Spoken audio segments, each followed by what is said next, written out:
Voilà, fidèle internaute de John Tumba TV, merci, vous êtes très nombreux en train de nous suivre partout dans le monde. Si c'est la première fois de nous suivre, abonnez-vous, likez notre vidéo et partagez pour ne pas rater l'un de nos numéros. Augustin Kabouya, page tournée. Enfin, Augustin Kabouya officiellement dessus de ses fonctions. Il n'est plus secrétaire général de l'IDPS. On peut dire que Augustin Kabouya, une page tournée.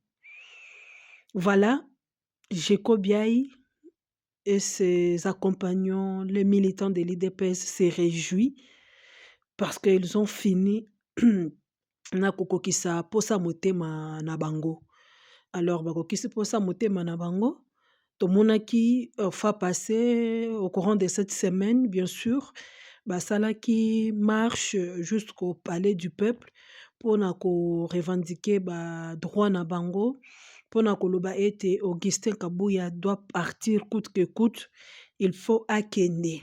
Alors, bomonaki bino moko ndenge bakotaki na palais du peuple, bapanzi, babuki, basali des ordres.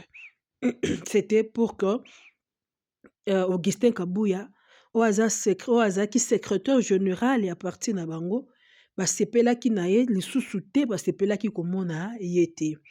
Alors officiellement posa mitema na bango ekokisami, nous vous confirmons que Augustin Kabouya a commis lisolo ya kala. Alors combattants, militants ya IDPS babandaki accuser Augustin Kabouya na biloko oyo pour comme quoi que Augustin Kabouya est incompétent. Augustin Kabouya a put down parti. Augustin Kabouya a kotaki na mafia. Augustin Kabouya a komaki coopérer na bato baza militants ya IDPST. En fait, on a vu même d'autres personnes aller plus loin pour dire que Augustin Kabouya azalaki complice na Corneille Nanga, parce que la kana Corneille Nanga, les histoires, et alors peuple se décidaki, combattant, militants IDPS, monaki ki ezo simba lisusu te.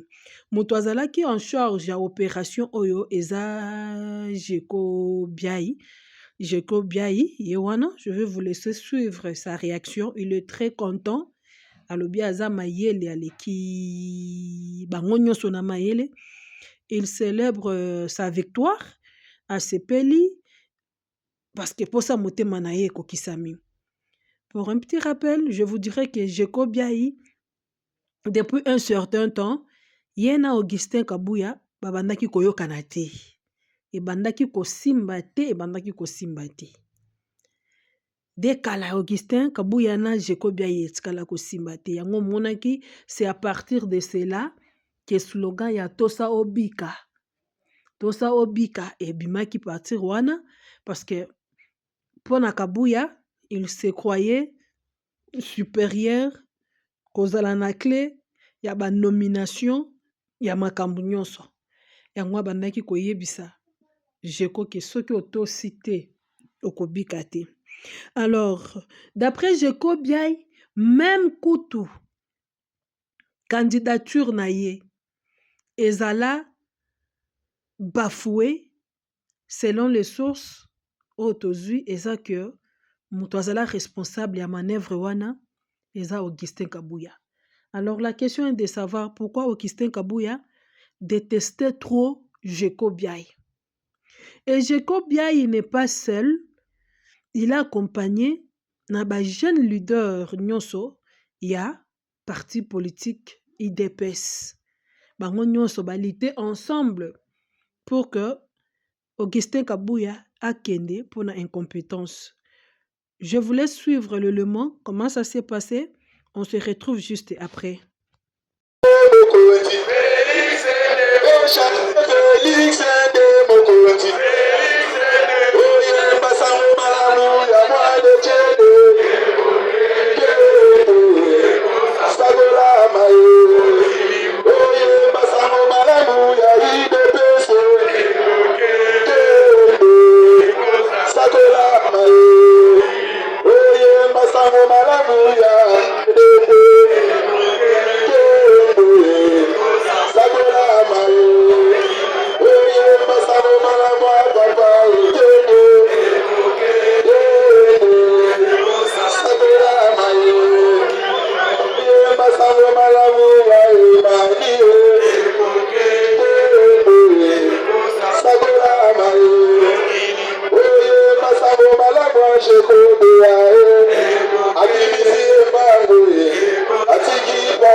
Voilà, là c'est l'ambiance où ezalaki na permanence à IDPS après avoir décidé en ce que Augustin Kabuya akende. Yango moni ba jeune, ba leader, bazo sepela, bazo yemba, bazo komisa Jekyo Biaï parce qu'il a fait un bon travail.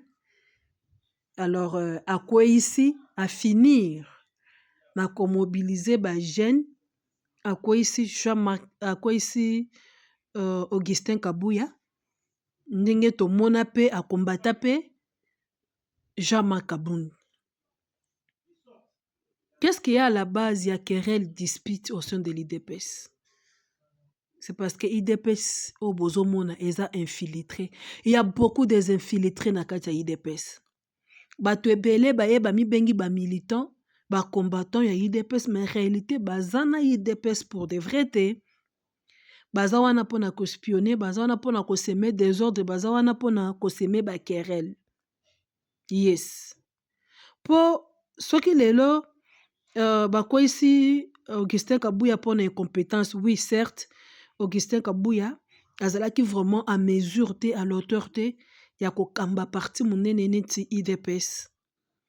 What about Jean-Marc Kabound? Et tous les deux leaders bazate, ya Sikakoya. Nous vous signalons que Balola Zosala kaka intérim pendant 6 mois en attendant pour la secrétaire général Moussousou Yassika. Alors, la question est de savoir, Yassika, Arosala compétent, qu'est-ce qu'il va faire, qu'est-ce qu'il va mener, qu'est-ce qu'il va apporter comme un plus na kati ya IDPS. Parce que tout le monde a IDPS, ils ont parti de problème. Depuis un certain temps, depuis IDPS a eu pouvoir, il y a toujours les problèmes, problème sur problème. Là, la responsabilité revient aussi à Félix Tshisekedi, qui est leader. Il y a IDPS. Il ne doit pas toujours se contenter de là où il est. Félix Tshisekedi doit savoir que s'il est là où il est aujourd'hui, c'est à cause de son parti, IDPS. C'est parce que les militants de l'IDPS, cela fait confiance. Ils sont mobilisés, ponier yango bache place à Zawana. Oui. And then, ce qui mbutu ezana parti na ye, tant que leader, il faut qu'on boit kalisu. Il faut qu'on telle à kocha ordre. Et surtout, il faut lutter de façon que parti na ye, ezala na image à malam. Parti na ye, se comporter très bien. Ce n'est pas le cas. Je répète, na yebisa kibino yango fa passer. Kabila azalaki na pouvoir. Tomona ba jeune a pe perdre. Na makambu ya ba désordre, ya kopanza, ya ba marche à tout moment, ya ba querelle. Non, tomona yango te.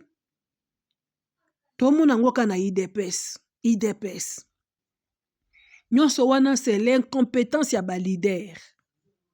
Incompétence ya ba leader bazana IDPS. Et aussi ce qui fait mal, c'est de voir les jeunes, ba jeunes nyonso yo, bango bayelelo, bazo yemba pona ki Kabuya akende, bozo komisa Jekyo Biaï bozo zelamba tumsus. Mais jeunesse oyo kozwa conscience mukolo nini pona ko se révolter, ko stopper nanu, ko yemba batu, ko kumisa batu, ko sanzola batu. Parce que les mêmes personnes au bino boponaka bovotaka bango bochaka bango na pouvoir, ce sont les personnes qui nous ont toujours déçus. Bayaka kaka na déception basala ke lokote. Bino burotika la kaka wana jeunesse mobimbe rotika la kaka ya kokumisaka batu, ko flataka batu, ko sanzolaka batu. Ce sont les mêmes personnes qui n'ont pas même le travail. Ce sont les mêmes personnes oyo bazata na salaire à malonga te. Neti ndenge bango nyonso batondi bo soki otali sur les gens qui travaillent bazwaka moi salaire permanent bazati. Ebele bazana chez les parents. Mais vous ne pouvez pas d'abord lutter pour na ko bunda, ko rache mboka pour na ko zwana no indépendance, freedom. Puisque ebi que jeunesse nde mutu bundela ka mboka. To vanda ba Afrique du Sud oyo. tomona sud-africain, jeunesse sud-africaine, babunda, balita pour la freedom. Et aujourd'hui, baza na liberté. Babukinabe, balala un bon matin, batelemi balamuki. Malien. À combien plus forte raison, Sénégalais. Tomoni Sénégalais, telemi. Aujourd'hui, ce sont les jeunes qui dirigent le Sénégal. Yabiso jeunesse c'est ça la nini. Yabiso jeunesse c'est ça la nini. Yabiso jeunesse c'est ça la nini. À part Masanga, Komela, Kokumisa Batu, et Batu Bango Moko wana, lelo, hier on a chanté pour Kabila. Kabila est parti. Boyebo tikali pona Tshisekedi. Tshisekedi va partir. O akoya lisusu bo tikali pona Fayulu. Et en même temps, vi na biso ezotika la kaka bongo. C'est déplorable. Ça fait vraiment mal. Ça fait mal. Vite, baye balandi Tshisekedi. Lelo soki Fayulu a commis président, soki Katumbi a commis président, soki notre personne a commis, ce sont les mêmes amis. Ils vont le suivre. Barobenga Martin, tu m'as oublié. Barobenga Moses, est-ce que tu m'as oublié? Bako Sala Nana Baninga na Bango, ils vont se partager, ils vont se protéger. Quelle sera la suite de la jeunesse après le départ de Tshisekedi? C'est ça la plus grande question. En 2028, le pouvoir sera dans la rue. Tshisekedi respectant la Constitution en tant que garant de bon fonctionnement, président de la République, avec beaucoup de respect, mais une obligation constitutionnelle, sera obligé de laisser le pouvoir. Quelle sera la place de la jeunesse? Nous allons encore nous mobiliser pour accompagner un groupe d'individus, des vieillards, des improductifs, les gens qui ont volé, les gens qui ont montré leurs limites, les gens qui en aucun cas se soucient davantage de la population. Nous devons encore nous mobiliser en 2028 pour accompagner ces gens-là. Est-ce que vous ne voyez pas, si la jeunesse de Fayulu, la jeunesse qui soutient Fayulu aujourd'hui, si la jeunesse qui soutient Tshisekedi aujourd'hui, la jeunesse qui soutient Katumbi, si toute la jeunesse qui a soutenu Kabila se mettait ensemble pour voir les choses autrement, kokamataba kaima nyonso wana kotia bango na aquarium politique, ba vivre à Kalokola bateau bazakotala, mais bakoki kokota politique. Quand est-ce qu'on va arrêter cette hémorragie? Ozo Mbela bango, comme je l'ai dit, parce que Ozan a 25 ans. Tshisekedi a pris 10 ans.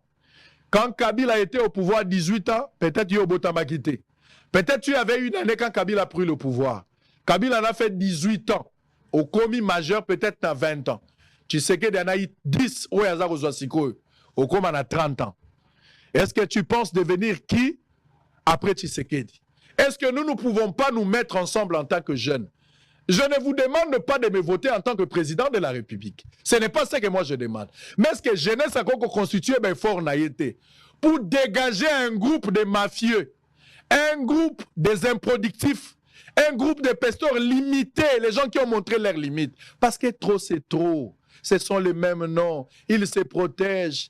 Ils se protègent, ils se partagent des intérêts. Et des intérêts mesquins, aux en a bénéfice à la population. Jeunesse, pensez na vie na yo. Qu'est-ce que tu deviendras dans 10 ans? Ce que tu veux devenir demain. Pense à cela aujourd'hui. Regarde la mendicité, Nanzela, ce sont les jeunes qui demandent. Alors que Binonde Bozo constitue force. Bozo Sengana Kolekalissa ici aveugle. Partout quand vous sortez de l'aéroport, au côté supermarché, ce sont des jeunes. Dans la rue, ce sont des jeunes qui demandent. Mais cette jeunesse, Bangonde Bazo constitue base électorale, base ouana. Bozo Kendegopé, ça a confiance, il y a bateau Bazo travailler pour l'avantage na binote.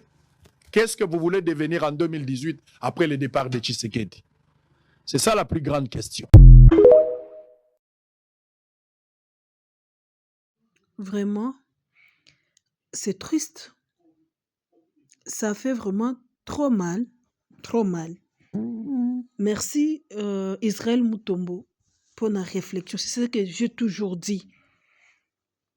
Peuple congolais, totelema. Ceux qui totelemi bisomoko, pour na robundela mboka te. Pour tomi pesa valeur te. Torotika la kaka ba esclave. tokotikala ba esclave ya batata moko boye ba produit infini basala lisusu elo basala eloko te des années c'est toujours la même personne au pouvoir des années jeunesse congolaise doit être toujours derrière ba politicien pona ko bunda balongola oyo bacha oyo akei boyembeli ye oyo azongi boyembeli ye oyo akei bozebe bana na koyembela ye wana. Vous gagnez quoi? Bozo bénéficier nini? Bozo zwa nini lokola lifuti? En fait de compte, jeunesse congolais, bazo tikala mikala. Toujours. Ba jeune moko sans conscient. Voilà comment ils se sont mobilisés pour na kokwisa ki Augustin Kabuya. Mususu akoya. Parce que manœuvre nyonso basali yango, baza déjà corrompu. Eza na moko asa apesi bango déjà mbongo. Pona oyebisa ye, tocha ya l'écart, bo votenga, bo ponanga, soki bo poni ngai, nga na osala plus mieux que l'autre. L'air basali manœuvre balongoli l'autre, l'air aroya, comme le sous Satan. Yes. Augustin Kabuya a commis Satan, ndenge Jean-Marc Kabunda comme Satan tilelo avant d'être na prison. Azoko kobimisa yete. Mais makambu oyo ba jeunesse ya ba jeune ba leader. Makambu oyo ba militant ba combattant ya IDPS. Bazo longolela. Augustin Kabuya na pouvoir. Ce sont les mêmes choses. Oyo, Kabunda telemaka pona oloba. L'argent marque Kabunda telemaka pona oloba ke. Il y a l'incompétence. Les gens sont incompétents. Bazo kokate. Ba militant IDPS basilika. Ba tomboka. Basala nyonso. Lelo, Jean-Marc Kabunda n'est plus à l'IDPS. Azawanate. Mais lelo bozo kwa isa Augustin Kabuya bo longola ye parce que aza incompétent. Parce qu'il a commis une injustice. Question au sein de l'IDPS, qui est compétent là-bas? Qui va faire mieux que Kaboun? Qui va faire mieux que Augustin Kabuya? Voyons voir. En tout cas, courage. Na Augustin Kabuya, c'est ça la vie. À des fois aussi, quand ça ne marche pas, ça ne marche pas. IDPS basali bien ndenge balongoli Kabuya pour na incompétence. Oui, c'est vrai. Kabuya azala qui a l'auteur je dis, je répète. Mais bon ça l'effort, bocha muto aza incompétent. Oko tambusa parti sans sentiment. Oko tambusa parti sans parti pris. Et aussi Totombeli, bonne chance. Na secrétaire général oazo joué intérim pour un temps pendant 6 mois en attendant bapona secrétaire Yassika. Oko Yassika asala mieux. Mais Jeko Biaï, si tu continues à être comme ça, one day, Orozala paix et humilié, tu auras aussi des problèmes de la manière dont Ozo créé la kabaninga ba problème. Parce que même Zamba Lobby, ça est la moningo et le kolingi basali la yo. Ce qui on a bouto côté la moninga likopa. Yaba que un jour yo pe ba côté lo likopa. C'est ce qui me fait mal. Ngana mona Jekobia ko beta maboko ko tele mapona Kabund. Lelo Jekobia ya tele mi azo sepela. Pona départ ya Augustin Kabuya. C'est bien bon. Totala to jumelé, affaire à suivre.